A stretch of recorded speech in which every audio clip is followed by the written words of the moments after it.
అందరికీ నమస్కారం.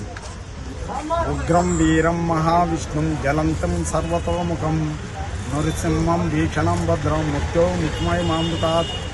నరసింహస్వామి ప్రతి ఒక్కరికి కూడా విలవేల్పులాగా ఉంటుంది. ఇక్కడ ఈ నరసింహస్వామి వేదగిరి లక్ష్మీ నరసింహస్వామి ఇక్కడ సప్త ఋషులు హోమాలు చేసి ఇక్కడ సప్త కోనేరులు ఉన్నాయి. ఈ సప్త కోనేరులో కూడా స్నానం చేస్తే అందరికీ ఆయువు, ఆరోగ్యం, ఐశ్వర్యం వస్తాయి.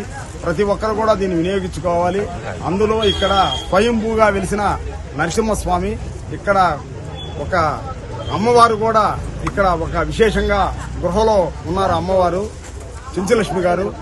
ఇలాంటి వాతావరణం మన భారతదేశంలో ముఖ్యంగా ఉండే నరసింహ దేవాలయాల్లో ఇది నరసింహస్వామి కూడా ఒక ముఖ్య క్షేత్రము.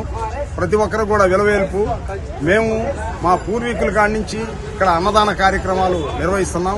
ముఖ్యంగా కూడా ఈ స్థలము మా పూర్వీకులు తీసిపెట్టారు. ఒక 50 ఎకరాల స్థలము మా పెద్దవాళ్లు తీసిపెట్టారు. అప్పటి నుంచి ఇక్కడ అన్నదాన కార్యక్రమాలు చేస్తున్నాము. గరుడి సేవ రోజు స్వామివారికి పూల అలంకారం, మూలవరులకు పూల అలంకారం చేస్తాం. కళ్యాణం రోజు ఉదయం పూట అంబలి, మధ్యాహ్నం పూట భోజన కార్యక్రమం నిర్వహిస్తాము. అదేవిధంగా రథోత్సవం రోజు కూడా ఉదయం అంబలి, మధ్యాహ్నం భోజన కార్యక్రమాన్ని నిర్వహిస్తాము. భక్తులందరూ దీన్ని వినియోగించుకోవాలని కోరుకుంటాము. ముఖ్యంగా కూడా ఈ స్వామి ప్రతి ఒక్కరికి కూడా ఆయువు, ఆరోగ్యాన్ని, ఐశ్వర్యాన్ని ఇవ్వాలని ఆ భగవంతుని కోరుకుంటున్నాం. నరసింహస్వామి ఆశీస్సులు జిల్లా ప్రజలకు, రాష్ట్ర ప్రజలకు అందరికీ ఉండాలి. జై జనసేన, జై పవన్ కళ్యాణ్. ఈ అన్నదాన కార్యక్రమం మీరు ఎప్పటి నుంచి చేస్తున్నారు? మీ పూర్వీకుల నుంచి ఏమన్నా?